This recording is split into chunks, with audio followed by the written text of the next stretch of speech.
In Library of Ruina, light is used as a mana system, similar to games like Hearthstone, Magic the Gathering, and Legends of Runeterra. Every turn, you get a fixed amount of mana to work with, and your turn ends when you have used it all, beginning your next turn with a fresh supply of mana.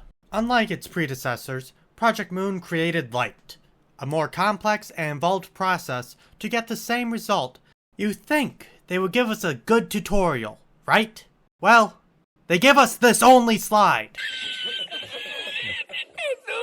To correct this, I will go over a bit of the lore and all the mechanics that Library of Ruina doesn't tell you.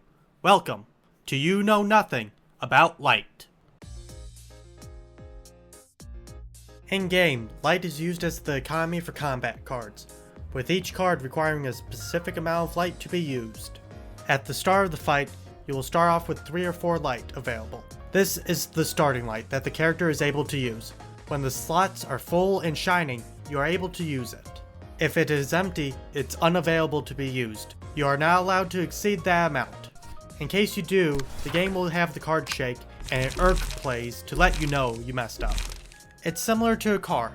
Picture the nugget as the car and the light as the gas. You need the gas to be able to move the car. Exceeding that amount gets you stranded because you went over your limit. Thankfully, Angela has prohibited this from happening.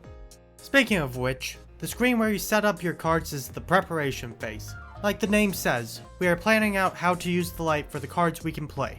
When the light is being used, it will turn orange to show how much we are using and how much we have remaining. When we hit stage play, aka this button, the fighting starts.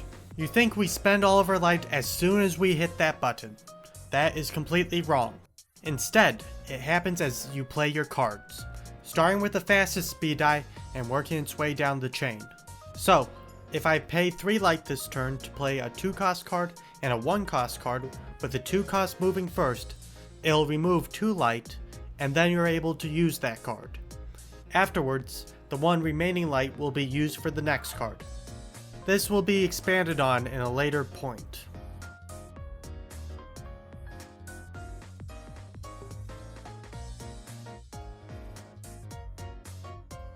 After the stage play is over, you will be left with 0 light. When that happens, you're in a horrible situation and will most likely lose the fight. But wait, I see it full right now and increase the maximum amount that can be played. What is going on with that? What happened was that Nugget's emotion level went up. That's right, we have levels. Unlike other RPGs where we get special music and our stats increase, here we get an increase in our maximum light by 1 and a full refresh. This process happens whenever the individual fills up that bar underneath their HP with emotion coins. There is a maximum of 5 levels to be gained, with each one giving an additional maximum light, and at levels 4 and 5 will give additional bonuses. At the start of a reception, as long as you're getting those level ups, you don't have to worry about managing your light. But after emotion level 5, this all changes. Angela will no longer enable our spending addiction, and we need to take care of it ourselves, like an adult. Now, we have 2 options. We can either blow it here and be useless, I can still fight! Go! You're just dead weight! or we can find a way to refuel and take care of our spending addiction. Thankfully, Project Moon gave us multiple mechanics in order to recover, though it's poorly explained in the tutorial. At the start of each scene, you will restore 1 light. This will always happen, and if you happen to miss a level up or need help recovering from addiction, it'll always be there to allow for better cards to be played.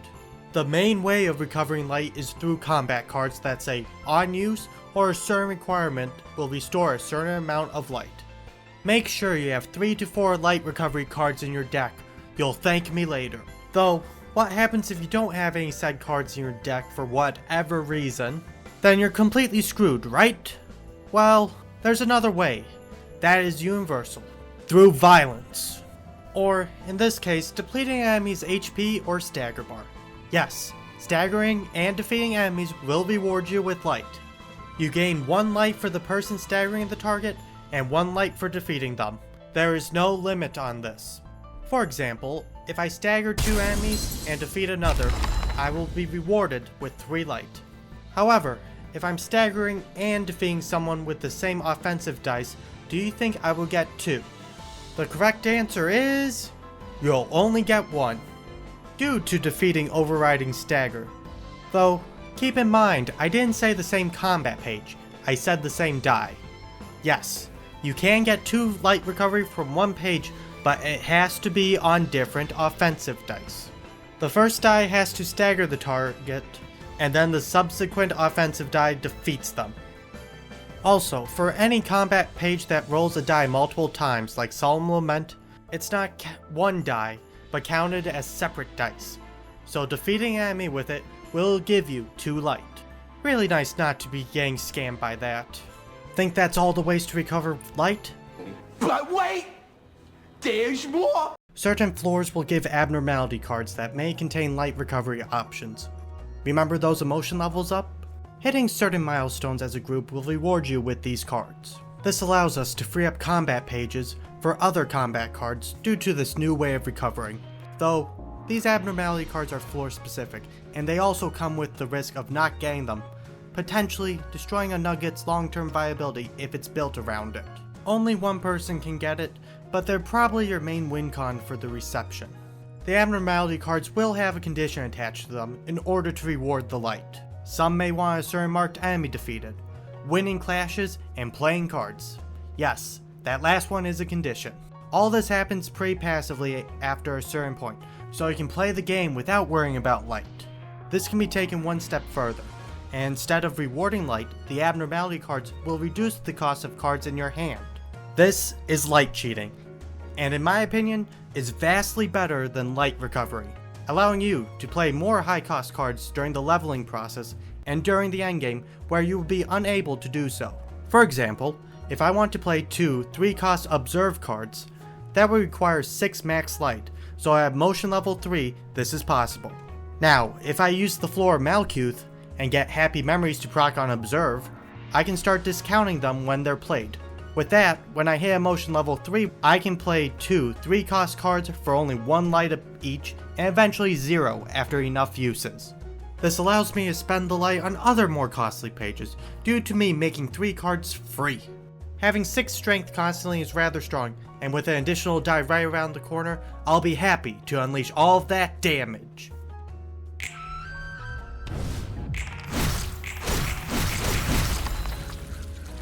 Speaking of which, do your abnormalities when they become available. It's very important. The game doesn't mention it, but there's an emotional level cap on that floor while moving through the story. For the floors, you need to have a tier 2 abnormality card in order for the floor to hit emotion level 3, and 2 tier 2 abnormality cards to reach emotion level 4. For emotion level 5, you must complete 4 abnormality battles.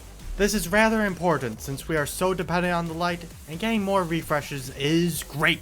If it's a floor you really like, I recommend doing it as soon as possible.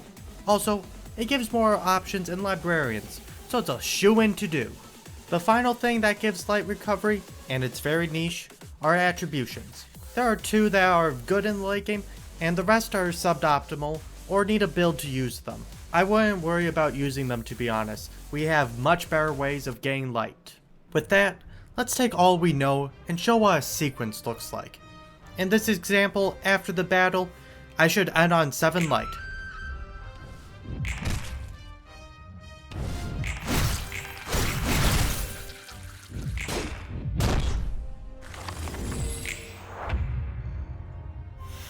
Wait, I should have that amount. Why didn't I have that? I did what you did and it didn't work. Like with us spending light during the battle phase, we also refill light during the battle phase. The issue here is you can't restore light when you're full. It's the same with your car on gas. You don't refill the tank when it's full. You do it when you have space. You will start your turn by using your non-recovery cards, then you play your unused restore light cards. Now with this info, let's go back to the previous one. Instead of playing the light recovery card first, you play the higher cost card first to empty the tank, and then you will play the light recovery to restore light. Now that looks a lot better. Though, What happens if I'm full on light and decide to use a light recovery card that costs light? You shouldn't do that, but it happens. The answer is, you will recover light to the point spent. It will refund the page essentially going 0 in light recovery economy. You now know to play it later to get full advantage of it. TLDR, spend light first in a turn, then recover. However, there are exceptions to this rule. If a combat page has a counter die, they will not follow the unused rule.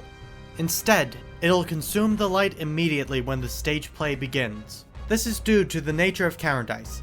Since you start the fight with them up, you do have to consume light in order to play it. In the example shown, you see I'm putting the light recovery cards in front of it, and I'm still getting the same amount if I was to play it in order.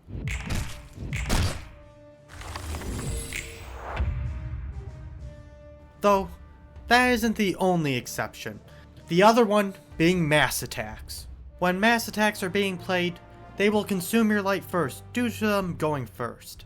Yeah, that's what we were expecting, but what isn't mentioned is the dice they are targeting. The receiving speed die will use their combat pages immediately in order to fight against the mass attack, which, if they win or lose, will consume the light at the start. This is why players avoid putting cards in slots if they have no possibility of winning. If the die loses, you will be unable to play the card and lose light in the process.